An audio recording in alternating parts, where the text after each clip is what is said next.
Justice delayed is justice denied. It's more than an adage.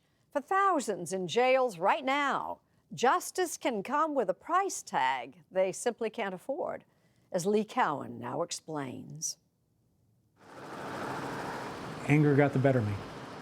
Anger got the better of me. It was meant to be a noise complaint, but 75-year-old Bill Pizer took it to another level. Back in April of 2017, he got so frustrated with his loud neighbors that instead of just knocking on their door, surveillance cameras captured him pointing a handgun at it and kicking it.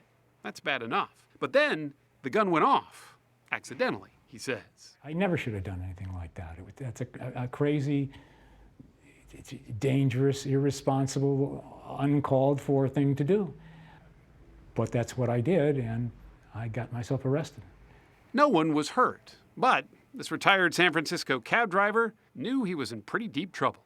Negligently discharging a firearm was his first thought. But much to his surprise, he found himself charged with attempted murder instead. The bail was $625,000. Was that something that you could afford to pay? Not even close. So he went to jail. Pretrial detention, it's called. So how long did you think you were going to be in there? I thought I was going to be there a few days until these people came to their senses and straightened things out and charged me with what I actually did. And what happened instead?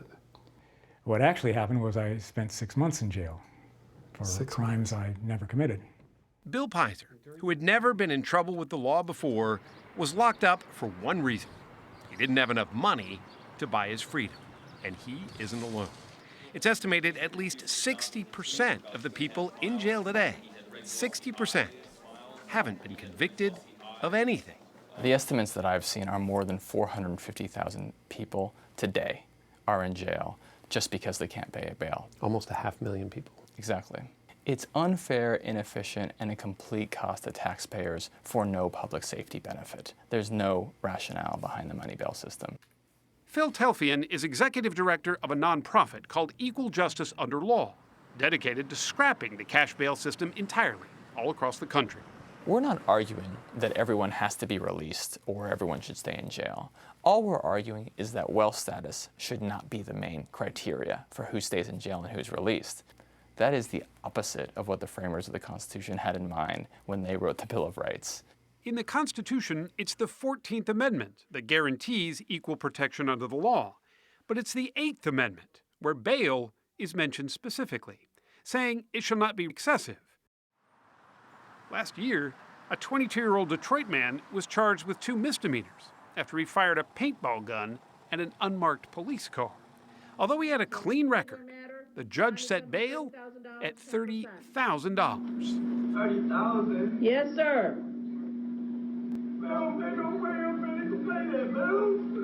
Okay. The purpose of bail was to allow people to pay it and then incentivize them to come back to court. And what has it become now? It has become punishment. Robin Steinberg, a retired public defender in the Bronx, has watched the impact of cash bail unravel her clients' lives for years. People being held in on cash bail will plead guilty 90% of the time so they can go home. And right then, at that moment, they're obviously not thinking of what that means on their record years down the road. They just want to get out of jail. Oh, sure. And I stand there helpless as a public defender going, but you're not guilty. And the client will say to me, I don't care. I need to go home. I need to get back to my children. I need to get back to my family. I need to get back to my job. Private bail bonds companies get people out of jail all the time. It's a $2 billion a year industry in this country. We understand that people just don't have that kind of money sitting around, but bail provides that. Gloria Mitchell is a second-generation bail bondswoman in Pomona, California. Of course, we can't do it for free because we're putting our name to guarantee. Her fee is generally about 10% of the bail amount. That's money the accused offenders don't get back, even if they're found innocent. That's what happened to Alex Kundal after he says he was wrongly accused of attacking a man on a street near his home. I never assaulted him, never abused him, never put my hand on him. Nevertheless, he was arrested, and his bail set at $150,000. Not only did he have 2 dogs to take care of, he was the only caregiver for his ailing grandmother. So he turned to a bail bondsman to cover the 10% of his bond. It cost him $15,000. I still owe $8,500. And how are you paying it back? Installments You're going to be paying that for many years. all because of an accusation. Of a false accusation, yes. In fact, a judge threw out his case shortly after his bond was posted. Had he paid the bail himself, he would have gotten all of it back. We met with the sheriff. It's stories like that, and worse, that gave Robin Steinberg an idea. Why not step in and pay bail for those who needed it the most, and do it at no cost to them? The Bail Project is designed to answer that immediate emergency crisis of human beings sitting in jail cells who haven't been convicted of crimes, who are there only because they don't have enough money to pay their bail. Using philanthropic dollars, she amassed a pot of money that she can use to bail out one client after another without losing a cent. When you pay bail, if somebody makes their court appearances, the bail comes back at the end of the case. And then goes out to somebody else. So the same dollar revolves over and over again. So far, that revolving fund has bought the freedom of more than 5,000 people since last year. Set bail in the amount of $15,015. And guess what? 96% of the time, people come back for each and every court appearance. 96%. And understand that those court appearances will sometimes go on not just for months, but for years. This is a perfect stranger that just come to help you. That's a hero.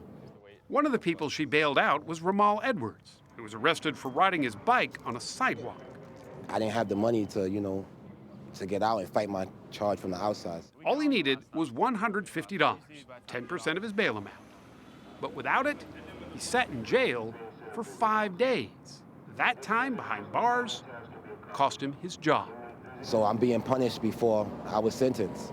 He tried finding other work, but no one would hire him while his case was winding its way through the legal system.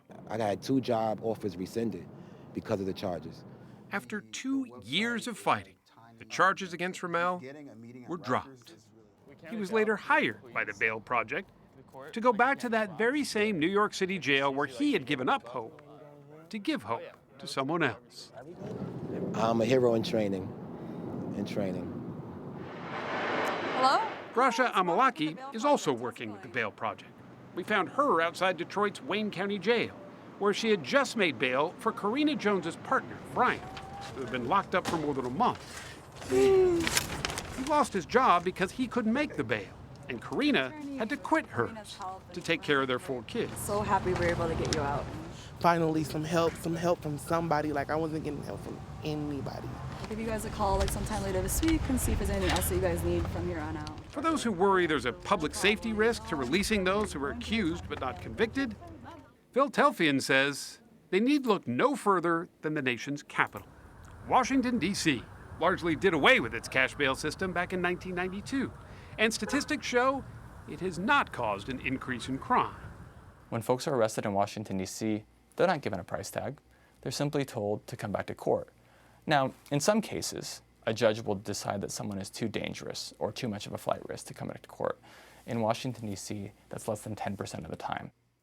There are growing efforts to change the system all across the country. Nearly a dozen states have some kind of bail reform legislation pending. New York just moved one step closer to eliminating cash bail following California that did it last year. It's controversial to be sure, and it's being fought tooth and nail by the bail bonds industry. For Gloria Mitchell, it would be the end of a family business. You're talking about 3,000 bail agents just losing their jobs. But nobody wants to hear that part of it. They just think that we're here for the money. Any kind of reform, though, is too late for Bill Pizer, who, like so many others, was punished before he ever saw a day in court.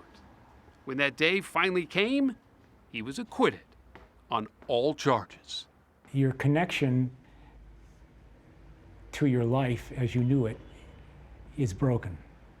And does it stay broken? Yes.